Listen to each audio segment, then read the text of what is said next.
Good morning मेरे प्यारे बच्चों।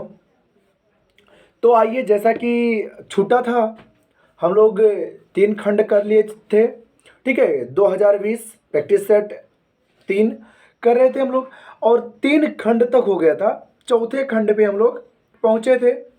अब यहाँ से क्या करते हैं बच्चा लोग, हम लोग चौथे खंड से सॉल्व करना स्टार्ट करते हैं। ठीक है, तो देर ना करते हुए हम लोग क्वेश्चन पे चलते हैं। जैसा कि पहला क्वेश्चन क्या कह रहा है कि सिद्ध कीजिए 5 - √3 एक अपरिमेय संख्या है। देखो, सबसे पहले आपको मतलब ये नहीं करना है कि मैथ बोझ है, क्योंकि मैथ अगर सीख गए तो आप सफल हो गए। अगर मैथ नहीं सीखे तो सफल होना बहुत ही दिक्कत हो जाएगा आपके लिए। तो हम जैसा ही बता रहे हैं, बहुत प्यार से समझाने का प्रयास करेंगे बच्चा लोग। तो यहाँ पे जैसा कि सवाल क्या कह रहा है कि 5 + √3 दिया है। 5 + √3, सॉरी प्लस नहीं है बाबू मेरे, माइनस दिया है। कह रहा है कि 5 - √3 सिद्ध करना है कि ये क्या है, परमीय संख्या है, ये मुझे सिद्ध करना है। तो हम लोग मान लेते हैं कि ये क्या है, अगर ये बाबू मेरे परमीय संख्या होगा, अगर ये आपका परमीय संख्या होगा तो आपको पता होना चाहिए कि ये बच्चा p/q के रूप में भी होगा। तो हम कहेंगे कि इसे माना कर लेंगे, माना 5 - √3 एक परमीय संख्या है। देखो, अगर आप परमीय सिद्ध करना तो सबसे पहले हमको इसको परमीय तो मानना ही होगा मेरे बाबू। तो हम मान लेते हैं कि माना 5 - √3 एक परमीय संख्या है, एक परमीय संख्या है। तो बेटा देखो, ये तो हो गया परमेय संख्या। अगर आपको कंडीशन पता है कि अगर ये परमेय संख्या है तो ये p/q के रूप में भी होगा, सीधी सी बात है। इसका मतलब आप लिख देना कि 5 - √3 = p/q। कोई दिक्कत नहीं। तो ये क्या हो गया आपका, p/q के रूप में हो गया। आप क्या कर लो, p/q को यार ले आओ, मतलब इधर ले आओ भैया। अब देखो, यहाँ पे जो p/q है वो क्या है, एक पूर्णांक है। क्या है, पूर्णांक है। अब देखो, यहाँ पे ऑलरेडी माइनस दिया है, तो √3 को उधर ले जाओ, तो √3 जब उधर जाएगा तो हो जाएगा पॉजिटिव, और देखो p/q इधर आएगा तो हो जाएगा -p/q। ऐसे हो जाएगा बाबू। अब देखो, अब बोलोगे सर ये तो वही है, इधर ही है। नहीं बाबू, ये देखो, अब यहाँ पे रफली कर देता हूं, ये उधर गया तो √3, इधर 5 है -p/q। तो देखो, ये हमने इसको चाहे जैसे लिखो, कोई दिक्कत नहीं, इतने बराबर इतने, या इसको इधर करके फिर उधर करो तब भी कोई फर्क पड़ने वाला नहीं है। तो ध्यान देना। अब देखो क्या होगा, अब इसको मिटा दे रहा हूं। अब यहां से देखोगे तो √3 = 5q - p/q हो जाएगा। होगा कि नहीं होगा बच्चा, होगा ना, हो जाएगा ना। तो अगर ये इतना हो गया आपका, तो आप ये बताओ अब क्या होगा। इसे हम लोग मान लेते हैं इक्वेशन फर्स्ट। क्या मान लेते हैं, बहुत ही छोटा, बहुत ही आसान, आपको मैं बताऊंगा। हम लोग इसको मान लेते हैं इक्वेशन नंबर फर्स्ट। तो चूंकि p और q क्या है, पूर्णांक है। चूंकि आप लोग पढ़े भी होंगे, ये p और q क्या है, ऐसे लिख रहा है, चूंकि p और q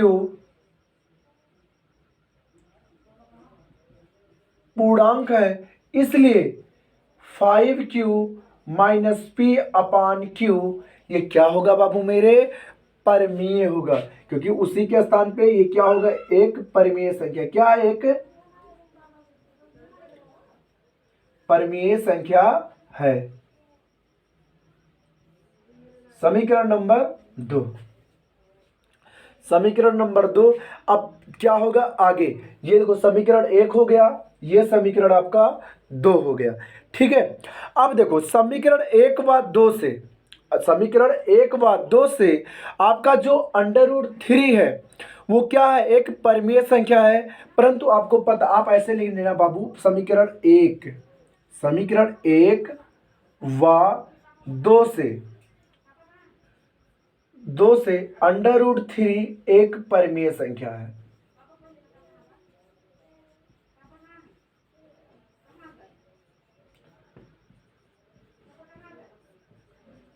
एक परिमेय संख्या है। देखो कैसे बाबू मेरे, ध्यान से समझना। समीकरण 1 2 से √3 एक परिमेय संख्या, आप कैसे आप बोलोगे, देखो कैसे है, क्योंकि ये परिमेय है, अगर ये तो उसके बराबर ये है, इसका मतलब ये भी परिमेय, बराबर के बराबर क्या होता है, परिमेय ही होता है। तो यहां से ये परिमेय हो गया। अब देखो, परंतु आपको पता है, परंतु हम लिख दे रहे हैं यहां इधर, परंतु √3 एक अपरिमेय संख्या है। अपरिमेय संख्या, ये हमको पहले से ही पता है। आप लोग पहले ही क्वेश्चन में, मतलब पहले ही बहुत सारे सवाल रहे होंगे जहाँ पे आप सिद्ध कर लिए होंगे, जहाँ पे आप क्या कर लिए होंगे, सिद्ध कर चुके होंगे। तो ये क्या हो गया, अपरिमेय, इसलिए हमारी धारणा गलत सिद्ध होती है। तो यहाँ पे लिख देंगे, इसलिए हमारी धारणा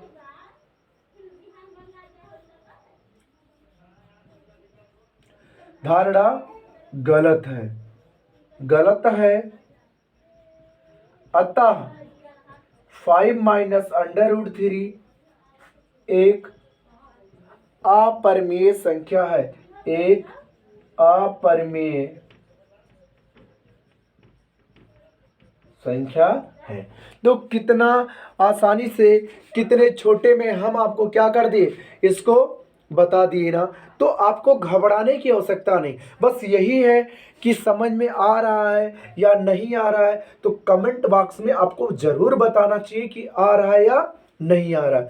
और दूसरी नंबर, आप कहाँ से हो, आप जैसे बहुत सारे बच्चे बस्ती के हैं जहाँ से मैं हूँ, और बहुत सारे बच्चे मेरठ से हैं, बिहार से हैं, ठीक है, कई जगह से देख रहे हैं। तो वो ज़रूर बताएं कि हम इस डिस्ट्रिक्ट से देख रहे हैं, ठीक है। तो जिससे देखो, यहाँ से पैसा तो आपको लगना ही नहीं है, बट एक प्रकार से मुझे क्या होगा, लाइक सब्सक्राइब बढ़ेगा तो, या व्यूज ज़्यादा आएगा तो मुझे मोटिवेट होगा कि हाँ, हमारे बच्चे कहाँ से कहाँ तक हैं और कितने लोग देख रहे हैं। तो ये ज़रूर आप काम किया करो कि आप लाइक कर दिया करो। अगर सब्सक्राइब नहीं किए हो, आप नए हो हमारे चैनल पे, तो आप सब्सक्राइब भी कर दिया करो, ठीक है बच्चा लोग। बाकी हम आपसे सिर्फ एक ही उम्मीद रखते हैं कि आप लोग पढ़ लिख कर अपने माँ बाप का नाम रोशन करो, ठीक बच्चा लोग। अब हम लोग चलते हैं आगे अगले क्वेश्चन पे, आप इसका स्क्रीनशॉट ले लो तब तक के लिए।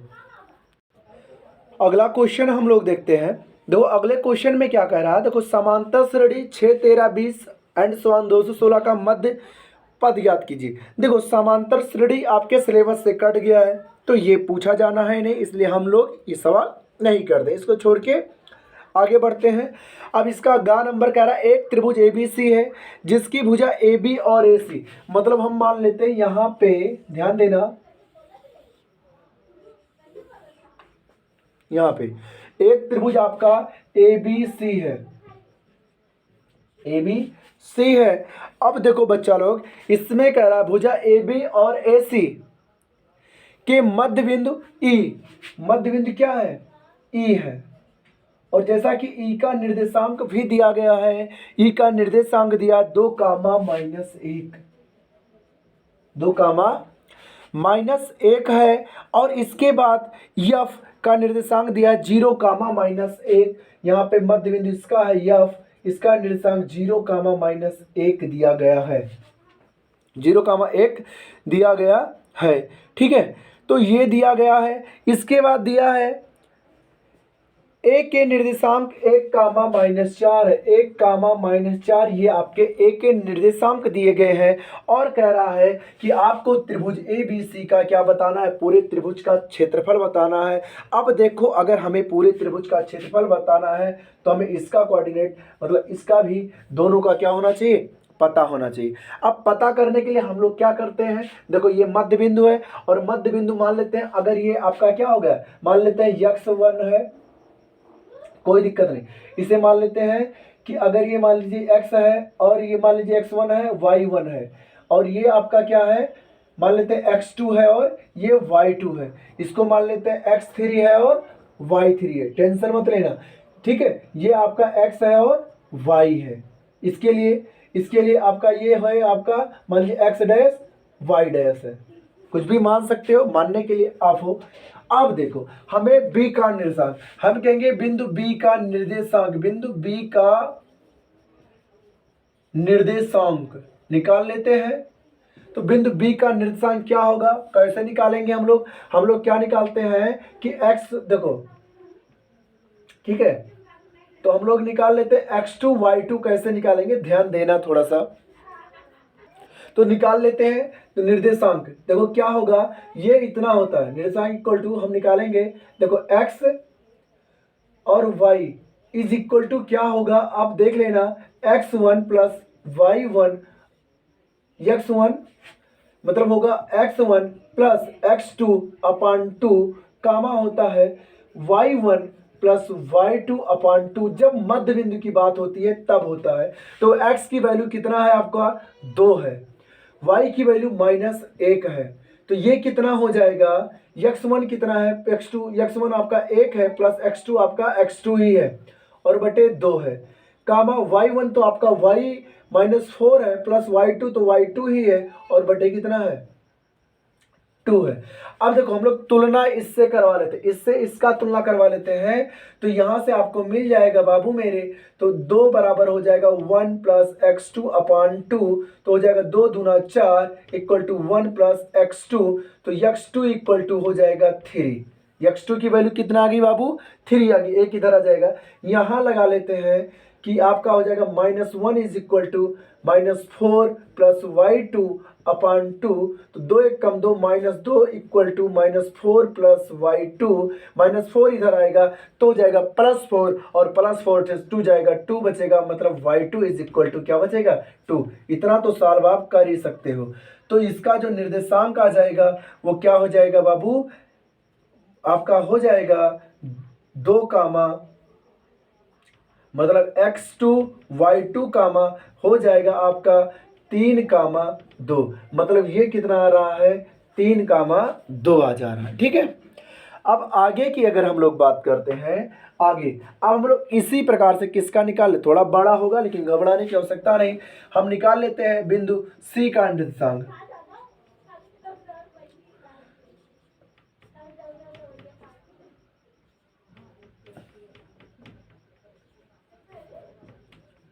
निर्देशांक निकाल लेते हैं। तो निर्देशांक ये यहां से आपका हो जाएगा x कामा y, मतलब x डैश y डैश, ठीक है, इज इक्वल टू, फिर ये x1 प्लस x3 अपान 2, y1 प्लस y3 अपान 2, जो भी माने हैं हम लोग, हाँ घबराने की आवश्यकता नहीं बेटा, x और y, तो ये 0 कामा -1 है, 0 कामा -1 है, देख लेते हैं, हाँ 0 कामा -1, ओके। हाँ तो देखो ये हो जाएगा x1 की वैल्यू कितना है 1 है, प्लस x3 अपने स्थान पे ही रहेगा बटे 2, ये आपका y1 की वैल्यू कितना है -4 है, y3 अपने स्थान पे और बटे कितना 2। ध्यान देना बेटा, फिर तुलना करवा लेते हैं। तो 0 से तुलना 1 प्लस x3 अपान 2, तो इधर आए 2 शून्य शून्य तो शून्य हो जाएगा, एक को इधर लाओगे हो जाएगा -3, तो x3 बराबर हो जाएगा आपका -1। ठीक, इधर हम लोग करा लेते हैं किसका तुलना, y2 की तुलना, तो ये y वाले पे, तो ये हो जाएगा -a is equal to -4 plus y3 upon 2, तो ये हो जाएगा -2 इक्वल टू -4 प्लस y3। ध्यान देना बाबू, तो ये हो जाएगा, आ जाएगा इधर प्लस, तो y3 बराबर कितना हो जाएगा 2, तो ये हो जाएगा बाबू मेरे, ध्यान देना, इसका भी निर्देशांक क्या हो जाएगा x3 और y3 हो जाएगा आपका -1 कामा 2, मतलब ये आपका आ रहा है -1 कामा 2 आ रहा है। ठीक है, तो इतना आप कर लो, स्क्रीनशॉट ले लो, दिक्कत होगा रिवाइज करके वीडियो देख लेना। ओके बाबू, ठीक बाबू, तो ये आपके निर्देशांक हो गए, आपके सामने आ गए। ये हमारा त्रिभुज का क्षेत्रफल का फार्मूला होता है, हम लोग रख देते हैं। देखो 1/2 x1, देखो ध्यान दो बच्चा लोग, आप लोग ध्यान नहीं देते हो। ठीक है, अब ध्यान दो, x1 कितना है 1 है, आप रख दो, y2 कितना है 2 है, y3 2 है, तो यहां भी 2 हो गया, प्लस x2 कितना है 3 है, रख दो, y3 कितना है 2 है, रख दो, माइनस और y1 माइनस और माइनस मिलके प्लस, और ये 4 हो गया, प्लस x3 कितना है -1 है, तो ये प्लस हो गया माइनस में। और यहाँ पे y1 कितना है आपका -4 है, और y2 कितना, सॉरी y2 कितना है 2 है, तो ये हो जाएगा -2। अब देखते हैं, हल करते हैं, तो 1/2 देखते हैं बाबू क्या होगा। 2 में से 2 गए 0, और 0 का 1 में गुणा 0, प्लस 4 2 6 3 18, -2 -6 और -6 का गुणा। तो चलो बच्चा लोग आगे देखते हैं। लाइट चली गई थी बीच में तो डिस्टर्ब हो गया था। ठीक है, अब हम लोग आगे देखते हैं। अब देखो ये 18 आ गया, -4 -2 -6, और -6 का जब -1 में गुणा करोगे +6 हो जाएगा। 18 6 24 और 0 24 ही रहेगा, तो 1/2 गुणे 24 और कट जाएगा, आ जाएगा आपका 12 वर्ग मात्रक। तो ये आपका जो आंसर हो जाएगा ये हो जाएगा 12 वर्ग मात्रक हो जाएगा। ठीक है, अब हम क्या करते हैं, आगे देखते हैं। ओके, अब हम लोग देखते हैं आगे आगे क्या कह रहा है बच्चा लोग।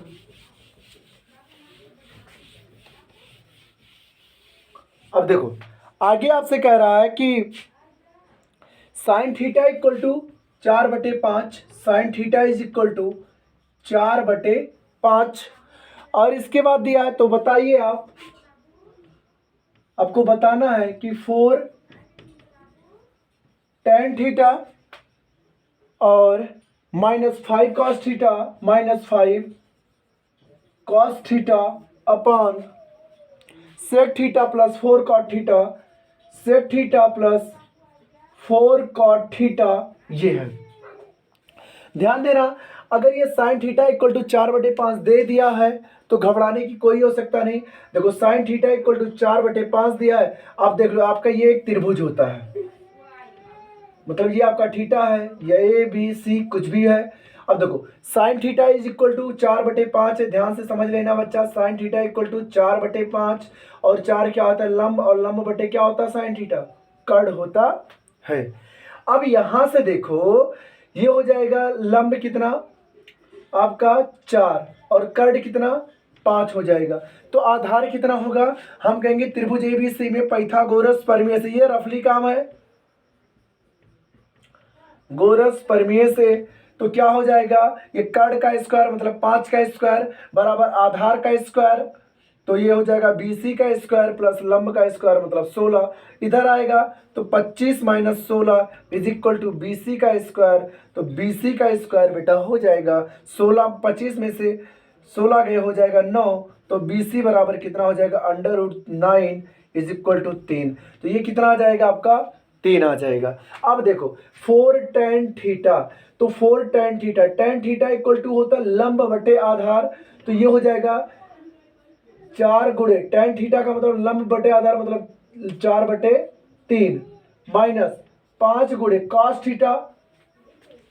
cos थीटा का मतलब होता है आधार बटे कर्ण, आधार कितना है 3 है, कर्ण कितना है 5 है, ठीक बटे ध्यान देना बटे में क्या हो जाएगा sec थीटा।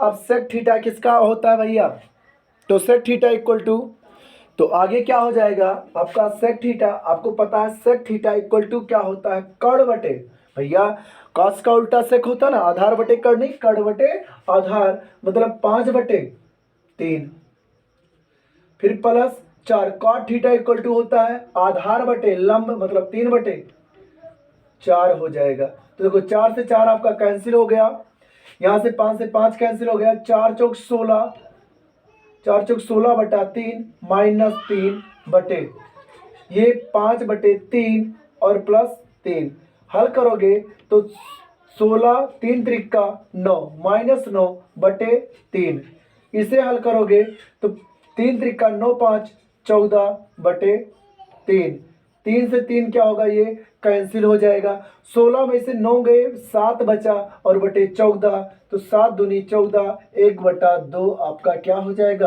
प्यारा प्यारा आंसर हो जाएगा। ठीक है, तो इसका भी स्क्रीनशॉट ले लो, फिर हम लोग चलते हैं आगे अगले क्वेश्चन पे चलते हैं।